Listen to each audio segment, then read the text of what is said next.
Further investigation can be directed even after filing of charge sheet and commencement of trial. Supreme Court.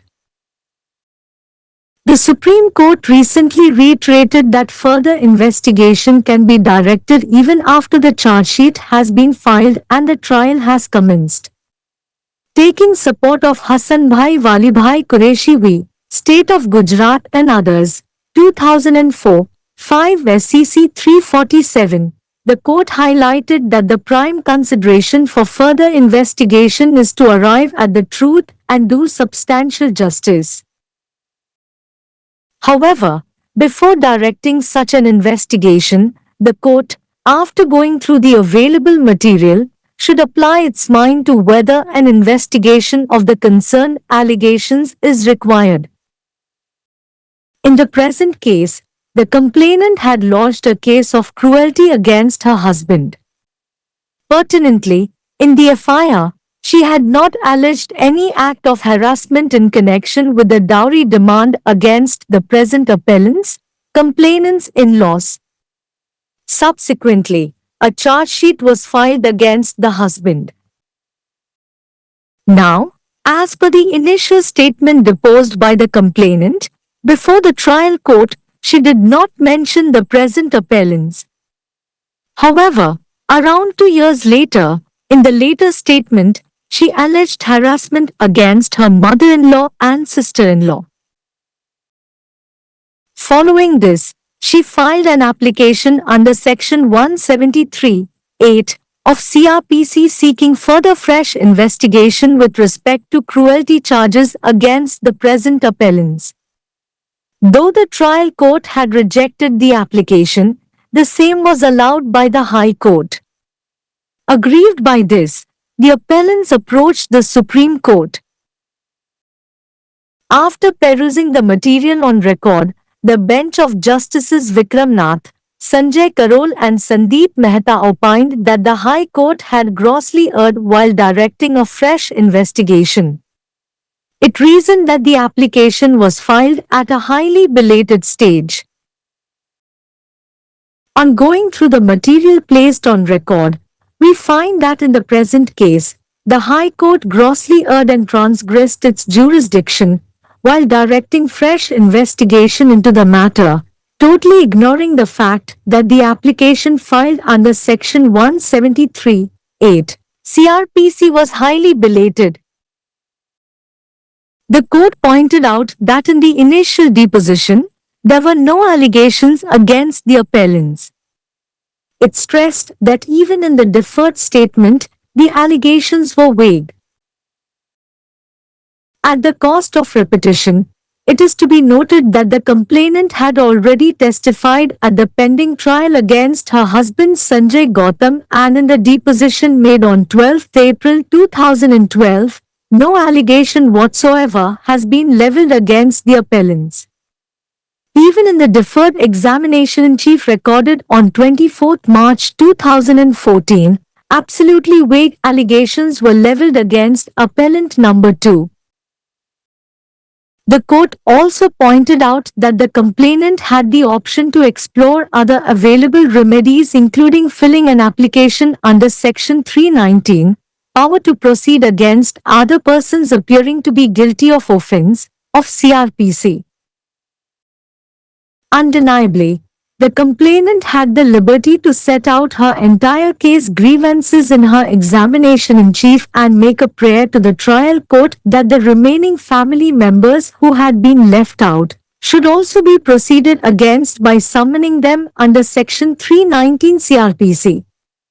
If, at all, certain facts were left out from being narrated in the deposition of the complainant, an application under Section 311 CRPC could have been filed for recalling her and for conducting the further examination. Before parting, the court also pointed out that her father-in-law, mother-in-law, sister-in-law and brother-in-law were admittedly living separately from the complainant and her husband, who were residing together in Bangalore.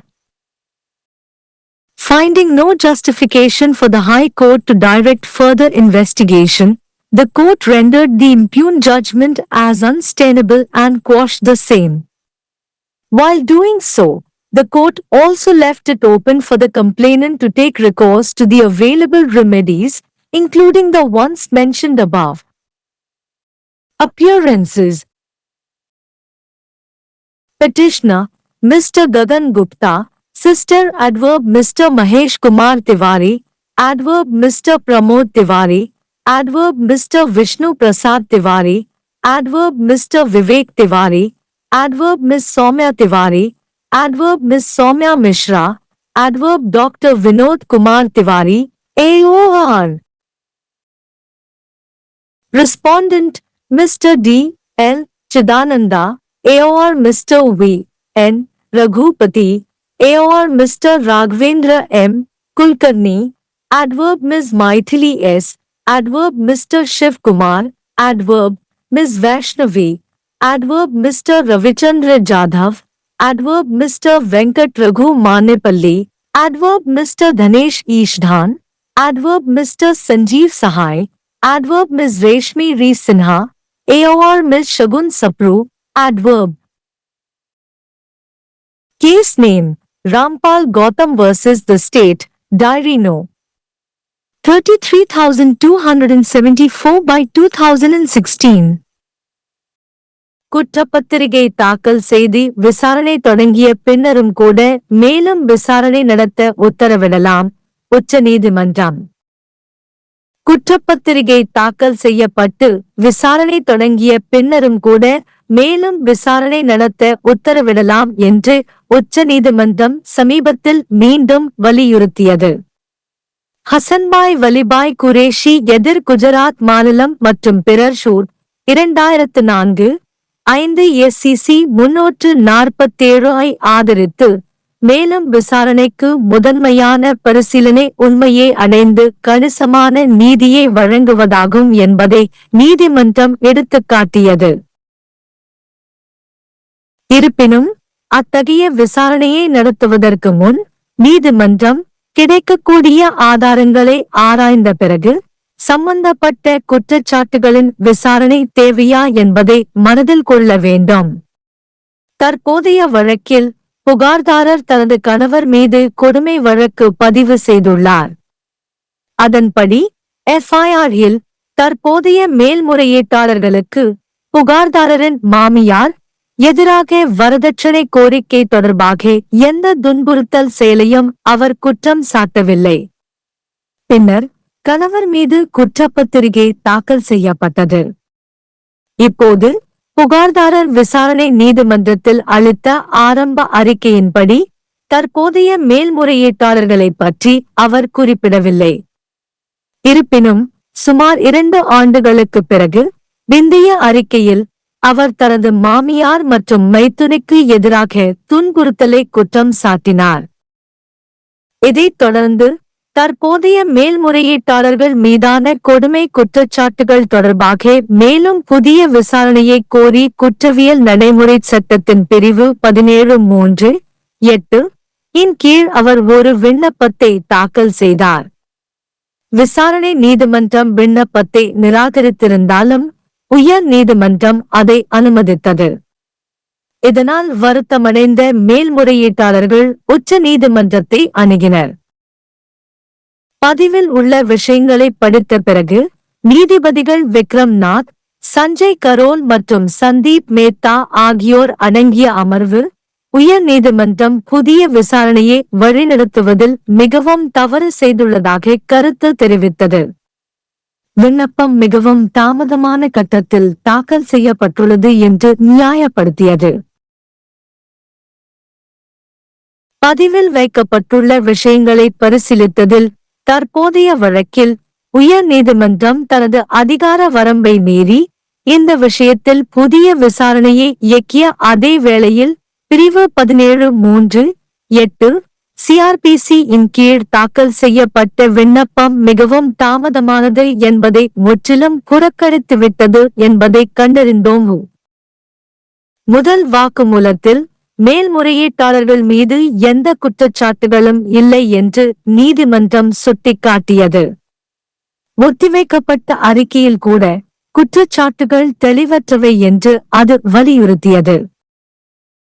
மீண்டும் மீண்டும் கூறுவதன் மூலம் புகார்தாரர் தனது கணவர் சஞ்சய் கௌதமுக்கு எதிரான நிலுவையில் உள்ள விசாரணையில் ஏற்கனவே சாட்சியமளித்துள்ளார் என்பதையும், ஏப்ரல் 12, 2012 அன்று செய்யப்பட்ட வாக்குமூலத்தில் மேல்முறையீட்டாளர்கள் மீது எந்த குற்றச்சாட்டும் சுமத்தப்படவில்லை என்பதையும் கவனத்தில் கொள்ள வேண்டும். மார்ச் 24, 2014 அன்று பதிவு செய்யப்பட்ட ஒத்திவைக்கப்பட்ட முதன்மை விசாரணையில் கூட மேல்முறையீட்டாளர் எண் 2 மீது முற்றிலும் தெளிவற்ற குற்றச்சாட்டுகள் சுமத்தப்பட்டன. குற்றவியல் நடைமுறை சட்டத்தின் பிரிவு 319 குற்றம் சாட்டப்பட்டதாக கருதப்படும் பிற நபர்களுக்கு எதிராக தொடர அதிகாரம் இன் கீழ் விண்ணப்பத்தை நிரப்புவது உட்பட பிற கிடைக்கக்கூடிய தீர்வுகளை ஆராய புகார்தாரருக்கு விருப்பம் உள்ளது என்றும் நீதிமன்றம் சுட்டிக்காட்டியது. மறுக்க முடியாதபடி புகார்தாரருக்கு தனது முழு வழக்கு குறைகளையும் தனது முதன்மை விசாரணையில் எடுத்துரைக்கவும், விசாரணை நீதிமன்றத்தில் விடுபட்ட மீதமுள்ள குடும்ப உறுப்பினர்களுக்கும் எதிராக பிரிவு 319 குற்றவியல் நடைமுறை சட்டத்தின் கீழ் சம்மன் அனுப்பி நடவடிக்கை எடுக்க வேண்டும் என்று பிரார்த்தனை செய்யவும் சுதந்திரம் இருந்தது. புகார்தாரரின் வாக்குமூலத்தில் சில உண்மைகள் கூறப்படாமல் இருந்திருந்தால் அவரை திரும்ப அழைத்து மேலும் விசாரணை நடத்துவதற்காக பிரிவு 311 குற்றவியல் நடைமுறை சட்டத்தின் கீழ் ஒரு விண்ணப்பத்தை தாக்கல் செய்திருக்கலாம். பிரிந்து செல்வதற்கு முன் அவரது மாமனார், மாமியார், மைத்துனர் மற்றும் மைத்துனர் ஆகியோர் புகார்தாரரிடமிருந்தும் அவரது கணவரிடமிருந்தும் தனித்தனியாக வசித்து வருவதாகவும் நீதிமன்றம் சுட்டிக்காட்டியது. அவர்கள் பெங்களூரில் ஒன்றாக வசித்து வந்தனர். உயர்நீதிமன்றம் மேலும் விசாரணை நடத்துவதற்கு எந்த நியாயமும் இல்லை என்று கண்டறிந்த நீதிமன்றம் தீர்ப்பை நிலைத்தன்மையற்றது என்று அறிவித்து அதை ரத்து செய்தது. அவ்வாறு செய்யும் போது மேலே குறிப்பிடப்பட்டவை உட்பட கிடைக்கக்கூடிய தீர்வுகளை புகார்தாரர் நாடவும் நீதிமன்றம் அனுமதித்தது. ஆஜராகும் இடங்கள்: மனுதாரர் திரு ககன் குப்தா, சீனியர் வழக்கறிஞர் திரு மகேஷ் குமார் திவாரி, வழக்கறிஞர் திரு பிரமோத் திவாரி, வழக்கறிஞர் திரு விஷ்ணு பிரசாத் திவாரி, வழக்கறிஞர் திரு விவேக் திவாரி, வழக்கறிஞர் திரு சௌமியா திவாரி, வழக்கறிஞர் திரு சௌமியா மிஸ்ரா, வழக்கறிஞர் டாக்டர் வினோத்குமார் திவாரி, AOR. பதிலளிப்பவர் திரு டி. எல். சிதானந்தா, AOR. திரு வி. என். ரகுபதி, AOR. திரு ராகவேந்திர எம். குல்கர்னி, வழக்கறிஞர் திரு மைதிலி யசூட், வழக்கறிஞர் திரு சிவ்குமார், அட்வயூட் திரு வைஷ்ணவி, வழக்கறிஞர் திரு ரவிச்சந்திர ஜாதவ், வழக்கறிஞர் திரு வெங்கட ரகு மன்னேப்பள்ளி, வழக்கறிஞர் திரு தனேஷ் ஈஷ்தான், அட்வா திரு சஞ்சீவ் சஹாய், வழக்கறிஞர் திருமதி ரேஷ்மி ரியா சின்ஹா, AOR. திருமதி ஷகுன் சப்ரு, வழக்கறிஞர். வழக்கு பெயர் Rampal Gautam versus the state suit, diary எண் 33274 இன் கீழ் 2016. आरोप पत्र दाखिल होने और मुकदमा शुरू होने के बाद भी आगे की जांच का निर्देश दिया जा सकता है. सुप्रीम कोर्ट ने हाल ही में दोहराया कि आरोप पत्र दाखिल होने और मुकदमा शुरू होने के बाद भी आगे की जांच का निर्देश दिया जा सकता है. हसनभाई वलीभाई कुरैशी बनाम गुजरात राज्य और अन्य 2004-5 SCC 347 का सहारा लेते हुए कोर्ट ने इस बात पर प्रकाश डाला कि आगे की जांच के लिए मुख्य विचार सत्य तक पहुंचना और पर्याप्त न्याय करना है। हालांकि ऐसी जांच का निर्देश देने से पहले कोर्ट को उपलब्ध सामग्री को देखने के बाद इस बात पर विचार करना चाहिए कि संबंधित आरोपों की जांच की आवश्यकता है या नहीं। वर्तमान मामले में शिकायतकर्ता ने अपने पति के खिलाफ क्रूरता का मामला दर्ज कराया था। प्रासंगिक रूप से एफआईआर में उसने वर्तमान अपीलकर्ताओं, शिकायतकर्ता के ससुराल वालों के खिलाफ दहेज की मांग के संबंध में उत्पीड़न का कोई आरोप नहीं लगाया था। इसके बाद पति के खिलाफ आरोप पत्र दायर किया गया। अब ट्रायल कोर्ट के समक्ष शिकायतकर्ता द्वारा दिए गए प्रारंभिक बयान के अनुसार उसने वर्तमान अपीलकर्ताओं का उल्लेख नहीं किया। हालांकि लगभग 2 साल बाद के बयान में उसने अपनी सास और ननद के खिलाफ उत्पीड़न का आरोप लगाया। इसके बाद उसने वर्तमान अपीलकर्ताओं के खिलाफ क्रूरता के आरोपों के संबंध में आगे नए सिरे से जांच की मांग करते हुए सीआरपीसी की धारा 173(8) के तहत एक आवेदन दायर किया। हालांकि ट्रायल कोर्ट ने आवेदन को खारिज कर दिया था, लेकिन उच्च न्यायालय ने इसे अनुमति दे दी थी। इससे व्यथित होकर अपीलकर्ताओं ने सर्वोच्च न्यायालय का दरवाजा खटखटाया। रिकॉर्ड पर मौजूद सामग्री को देखने के बाद जस्टिस विक्रम नाथ, संजय करोल और संदीप मेहता की बेंच ने कहा कि उच्च न्यायालय ने नए सिरे से जांच का निर्देश देकर बहुत बड़ी गलती की है। इसने तर्क दिया कि आवेदन बहुत देरी से दायर किया गया था। रिकॉर्ड में प्रस्तुत सामग्री को देखने पर हम पाते हैं कि वर्तमान मामले में उच्च न्यायालय ने इस मामले में नए सिरे से जांच का निर्देश देते हुए घोर गलती की और अपने अधिकार क्षेत्र का उल्लंघन किया। इस तथ्य को पूरी तरह से नजरअंदाज कर दिया कि धारा 173(8) सीआरपीसी के तहत दायर आवेदन बहुत देरी से दायर किया गया था। न्यायालय ने बताया कि प्रारंभिक बयान में अपीलकर्ताओं के खिलाफ कोई आरोप नहीं थे। इसने जोर देकर कहा कि स्थगित बयान में भी आरोप अस्पष्ट थे। पुनरावृत्ति की कीमत पर यह ध्यान दिया जाना चाहिए कि शिकायतकर्ता ने अपने पति संजय गौतम के खिलाफ लंबित मुकदमे में पहले ही गवाही दे दी थी और 12 अप्रैल 2012 को दिए गए बयान में अपीलकर्ताओं के खिलाफ कोई भी आरोप नहीं लगाया गया है।